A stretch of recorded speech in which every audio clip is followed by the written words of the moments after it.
La nueva ocurrencia de Yolanda Díaz es topar los sueldos de los directivos. Tú fíjate la cadencia de cosas. Primero, Yolanda Díaz define el salario mínimo de manera arbitraria en el nivel que a ella se le antoja.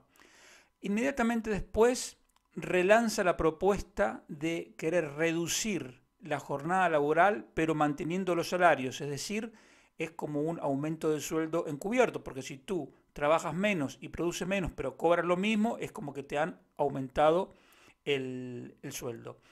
Y ahora, antes incluso de que se resolviera esta otra iniciativa, ya está lanzando la intención de poner un límite máximo a los sueldos de los altos directivos.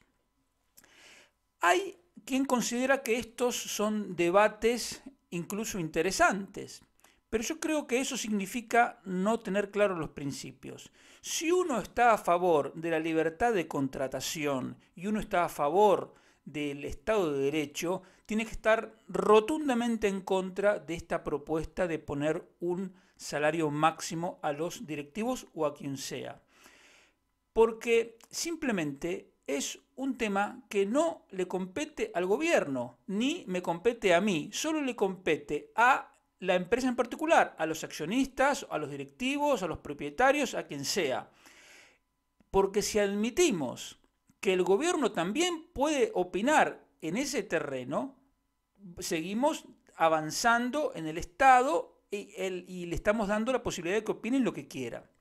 Y eso no es así. Por lo tanto, yo creo que aquí no hay debate. Simplemente hay que oponer a esto y decir, no, mira, esto se opone a la libertad de contratación, ni siquiera lo voy a discutir. Esta señora, que como digo, Yolanda Díaz, está avanzando de manera, no sé si llamarlo febril o cómo, pero digamos de una manera alocada, en un intervencionismo pocas veces visto en España, yo quiero pensar que se debe a que se imagina una legislatura corta y ojalá tenga razón en eso. Entonces, como se imagina una legislatura corta, acelera y va por todas lo más rápido que puede. Porque si eso no fuera así y ella se imagina 4 años y ahora no llevamos ni 3 meses de legislatura y ya está lanzando estas iniciativas, no puedo imaginarme cómo podemos terminar de aquí a 4 años. Entonces, es una deriva no solo intervencionista, o sea, es una deriva comunista consentida por el PSOE, consentida por los García Paje de turno, pero en la práctica, como digo, los que marcan la agenda, los que señalan cuál es el camino son los comunistas y en otros temas, los temas políticos son los separatistas. Todo esto, insisto, con el consentimiento del PSOE. Un punto que hay que tener en cuenta con los salarios de los directivos es que es un segmento del mercado de trabajo que en alguna manera se parece al mercado de los futbolistas. ¿Por qué? Porque los salarios de los futbolistas de élite no son muy distintos en España, en Italia, en Francia, etcétera, a pesar de que el PIB per cápita de cada uno de esos países es diferente. Y en los países donde el mercado del fútbol no puede soportar esos salarios más altos, los futbolistas emigran, como es en el caso de Argentina, de Brasil y de países de Hispanoamérica en general, o de África también. ¿Por qué pasa esto? Porque el mercado del fútbol es un mercado completamente globalizado. Tú puedes jugar en Argentina la temporada siguiente, juegas en Chipre, la otra en España y te acabas tu carrera en Arabia Saudita. Con los directivos de alto nivel pasa algo similar. Tú estás pensando en una carrera profesional y a ti te da igual si tu carrera profesional la haces toda en España o te vas de España a Italia, luego a Inglaterra o a Estados Unidos, Suiza o Canadá. Y esto es importante tener en cuenta porque si las empresas españolas, en este caso, por decisión arbitraria, por no decir totalitaria, del gobierno, no pueden pagar más de una determinada cantidad, pasaría lo mismo que si se pusiera un tope al salario de los jugadores de fútbol, que nos tendríamos que conformar con los jugadores más mediocres, porque los buenos se irían a jugar a otro sitio. Entonces, a nosotros como sociedad, ¿qué nos interesa? Más allá de que, como dije antes, hay una cuestión de libertad de contratación que hace que esto no merezca la pena ni siquiera discutirlo. Pero, aún así, a nosotros como sociedad nos interesa tener los mejores directivos, como también nos interesa tener los mejores futbolistas jugando en el torneo local para que los partidos sean mejores. Entonces, si nosotros admitimos ese tope, lo que vamos a conseguir es que los mejores directivos se van a ir y nuestras empresas van a estar dirigidas por empresarios, por directivos mediocres, que es lo opuesto de lo que se necesita para que un país prospere. Al final, aquí lo que tenemos es el resentimiento y la envidia propias de un comunista, de los socialistas de todos los partidos, que bajo distintos disfraces se traducen en distintas medidas intervencionistas y contrarias a la libertad y al derecho de propiedad. Entonces, la semana pasada fue el salario mínimo, luego, unos días después, fue el querer reducir la jornada manteniendo los salarios, y ahora es este ataque a la libertad y a la propiedad privada y a la libertad de contratación, que sería poner un tope a los directivos. Pero lo que voy es que no es que como tú no eres un directivo de los que cobra 1 o 2 millones de euros por año, esto a ti no te afecte. Esto te afecta porque si el gobierno se sale con las suyas, primero, la seguridad jurídica, bueno, va a tener un golpe más. Y a medida que la seguridad jurídica va cayendo, como lo está haciendo, invertir en España es cada vez menos atractivo y eso reduce la capitalización, es decir, la acumulación de equipos, de infraestructuras, de maquinaria, y todo eso va redundando en un gradual empobrecimiento porque la productividad no puede aumentar, la capacidad de crecimiento, es decir, el crecimiento potencial de la economía va bajando, etc. Y además, como te dije antes, además de todos esos daños que ya de por sí son tremendos, estaría el hecho de que los mejores directivos se irían y nosotros nos tendríamos que conformar con los directivos mediocres. Es decir, una medida abiertamente empobrecedora. Lo segundo que te quería comentar era una contraposición entre el discurso que dio Milei en el Foro Económico Mundial de Davos y el que dio a continuación Pedro Sánchez. Lo de Milei tiene un valor enorme porque dijo en la sede del intervencionismo global, en la sede del globalismo, dijo que ese es un camino equivocado e hizo una reafirmación de valores y de principios a favor de la libertad, de la propiedad privada, del Estado de Derecho, de la libre contratación, de la libertad individual, en definitiva.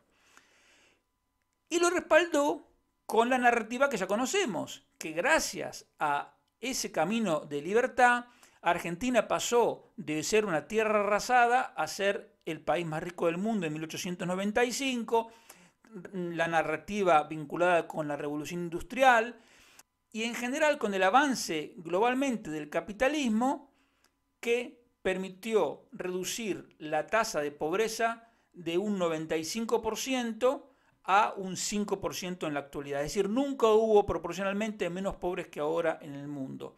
Y eso es gracias al capitalismo. Pero una cosa que no dijo Milei, que yo le añado, y él seguramente no lo dijo, no es porque no lo sepa, sino simplemente porque no le da el tiempo, es que ese avance enorme del capitalismo se ha producido a pesar digamos, de los impedimentos que está teniendo el capitalismo. De hecho, en China estuvo durante décadas en el comunismo más atroz y recién a partir de 1991 empezó a liberalizarse un poco, pero aún hoy no es el paraíso de la libertad. Y además de China hay un montón de otros países donde precisamente no rige la libertad económica. Más allá de los casos obvios de Cuba, Venezuela y Corea del Norte, tenemos el caso de Argentina, que el propio Milei está tratando de darle la vuelta. Casi todo, te diré, los países africanos. India mismo es un país extremadamente regulado. Japón mismo es un país sumamente regulado.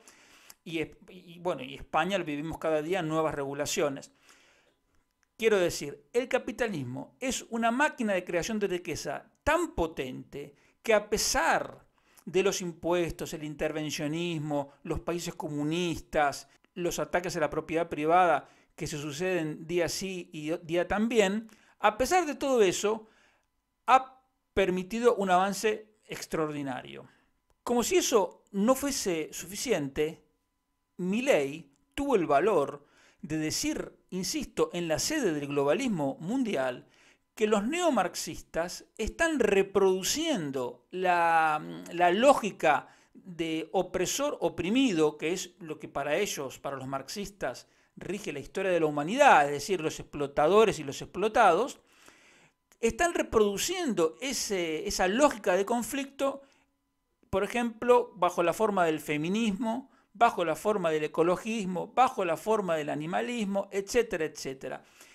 Quitándole las caretas como diciéndole, ojo señores, a ti te pueden gustar los animales, pero como vayas con los animalistas, lo único que estás haciendo es bailarles el agua a los neomarxistas que lo que quieren no es tu libertad, sino que quieren la destrucción de nuestro sistema de libre mercado y propiedad privada. Y lo mismo con el feminismo radical y lo mismo con el extremismo climático.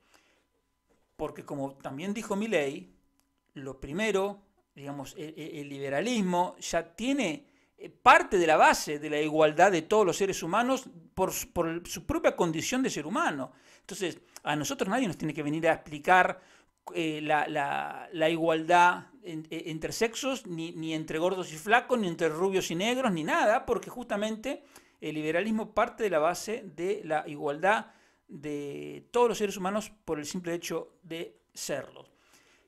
Cuando a continuación escuchas el mensaje de Pedro Sánchez, el mensaje, la postura, el sentirse el rey del mambo, el cinismo de Sánchez, es por un lado repugnante y por otro lado te da pena, porque como un tipo, bueno, y también te llena de asombro, porque como un tipo con esas cualidades pudo llegar a ser presidente de España durante ya bastante tiempo, lo que muestra la enorme fragilidad de nuestras instituciones, porque un inescrupuloso, mentiroso, cínico es el presidente y se pavonea en los foros internacionales, aunque es verdad, se pavonea, pero dando vergüenza, ¿no? Dando vergüenza ajena. Porque nunca ningún discurso de Pedro Sánchez en los últimos 5 años tuvo la más mínima repercusión, y en cambio el de Milei, que es un discurso centrado en valores, en principios, ha tenido una repercusión que no sé si hasta en esta altura ya es el vídeo, digamos, la intervención más vista en la historia de todos los discursos del Foro Económico de Davos.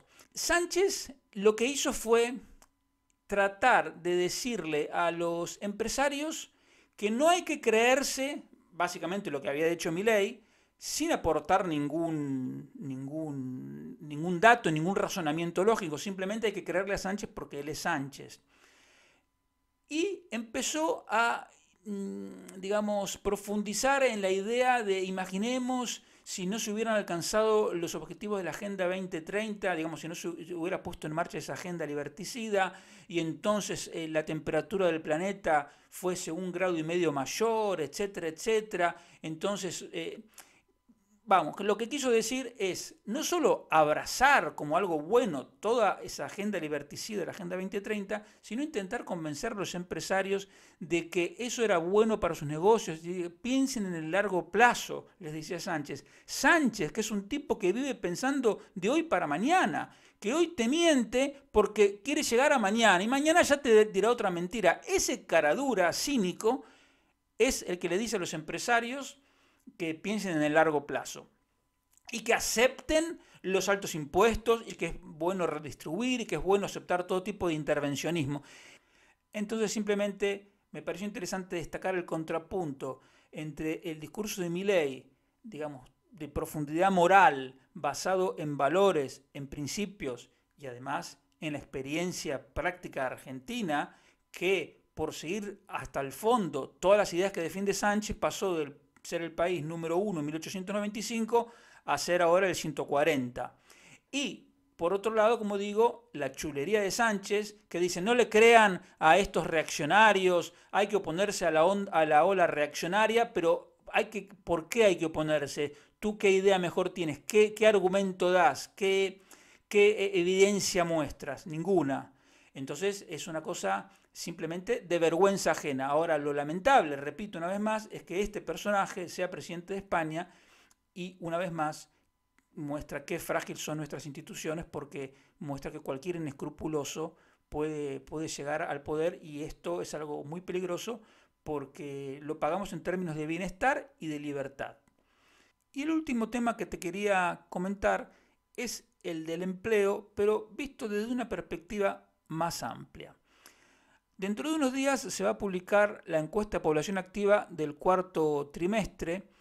Yo creo que va a dar como resultado una creación de empleo a lo largo del año 2023 de alrededor de 700.000 puestos de trabajo, que es una cosa increíble y sobre todo que no estaba en los papeles, digamos. La verdad, la creación de empleo ha superado en mucho lo que cualquiera podía esperar a comienzos del año. Entonces, la idea, sobre todo la que vende el gobierno y sus medios de comunicación afines, es como que eso más o menos va a continuar así. Como que desde ese punto de vista no hay problema, y entonces nos espera simplemente un futuro mejor. Pero hay que detenerse en lo siguiente. El empleo está creciendo, no solo en el último trimestre, sino en los últimos años, por encima del PIB. Es decir, el empleo crece más que el PIB. ¿Y eso qué quiere decir? Quiere decir que la producción por persona ocupada, es decir, el PIB por persona ocupada, se reduce. Es decir, que la productividad cae.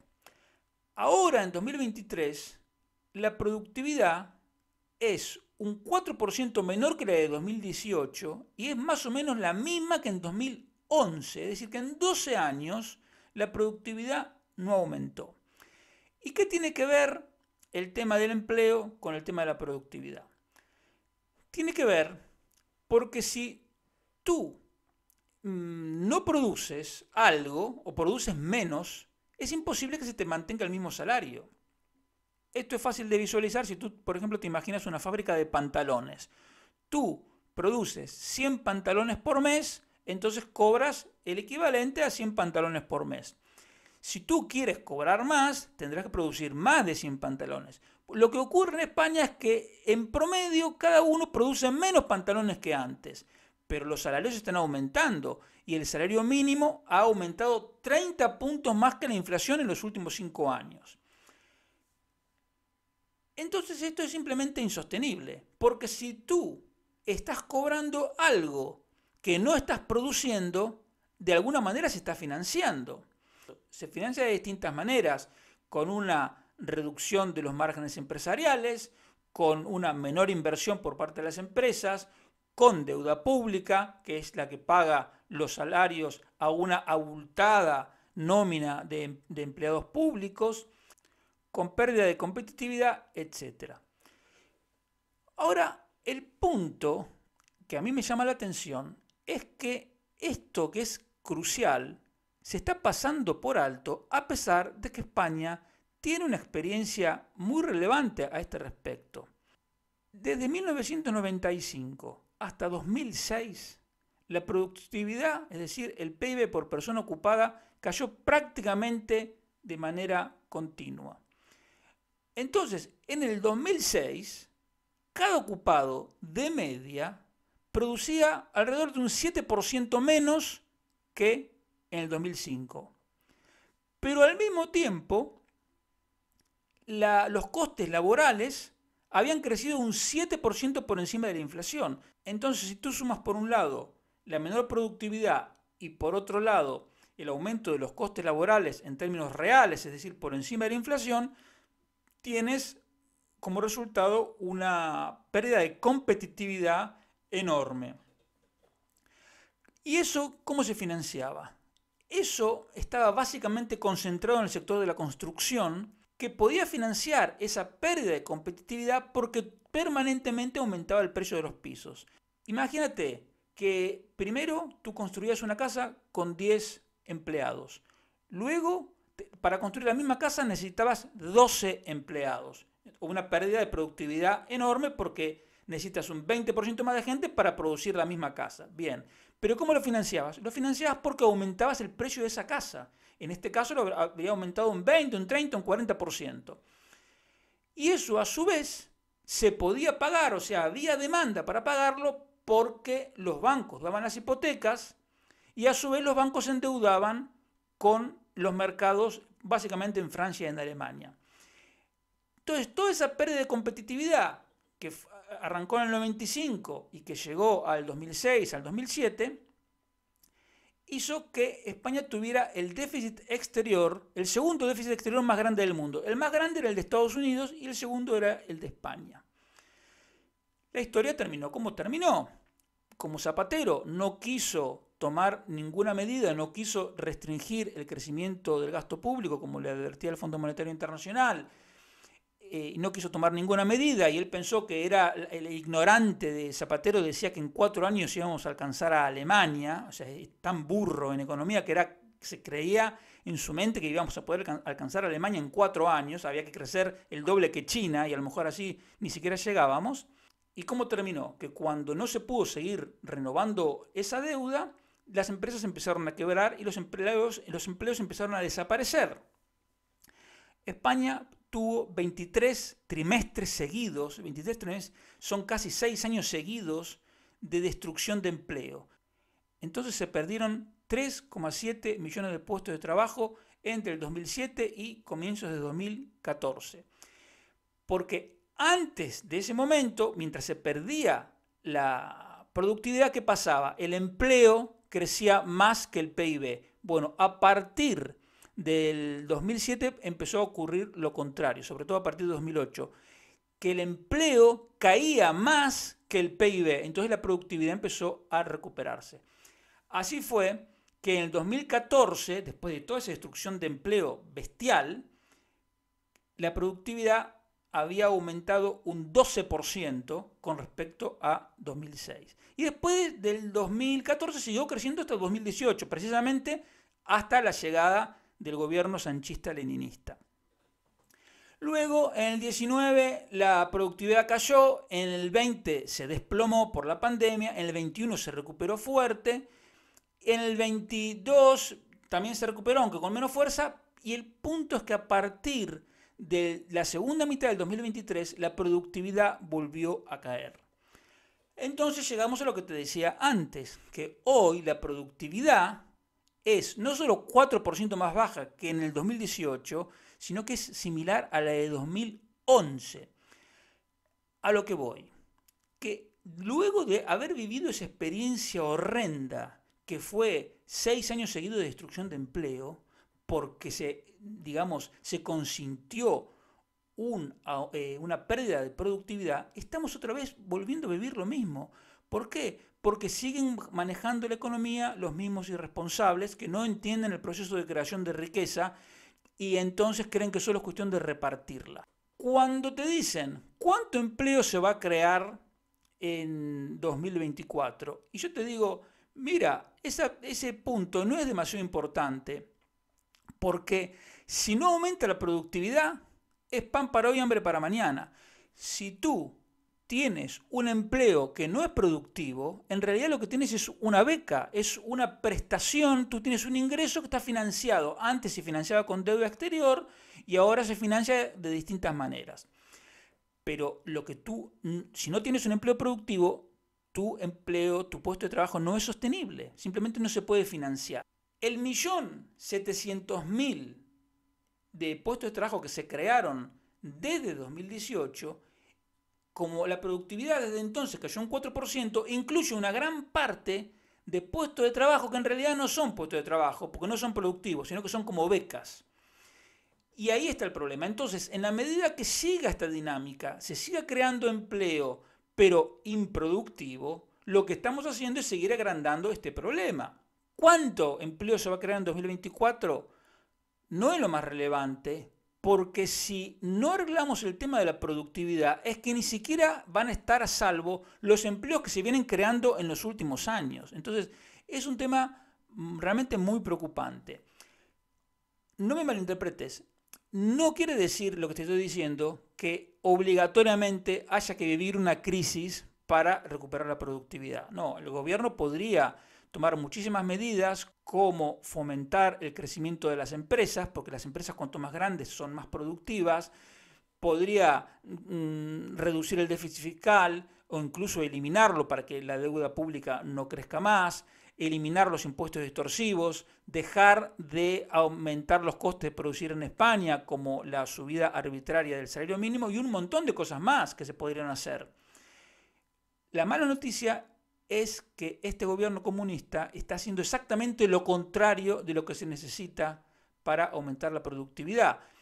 Por lo tanto, no es muy relevante, insisto, cuántos empleos se vayan a crear en 2024, porque en la medida en que no aumente la productividad, son becas y no son puestos de trabajo, es decir, no son seguros. Se está engañando a la gente haciéndole creer que tiene un puesto de trabajo cuando en realidad tiene un ingreso que, insisto, en la medida en que no se recupere la productividad, en algún punto, tarde o temprano, va a resultar imposible de financiar y volverá al paro. Lo mismo que pasó en el 2008, 9, 10, 11, 12 y 13, aunque en ese momento los socialistas te decían que eso no, que la economía iba bien y que eso era imposible.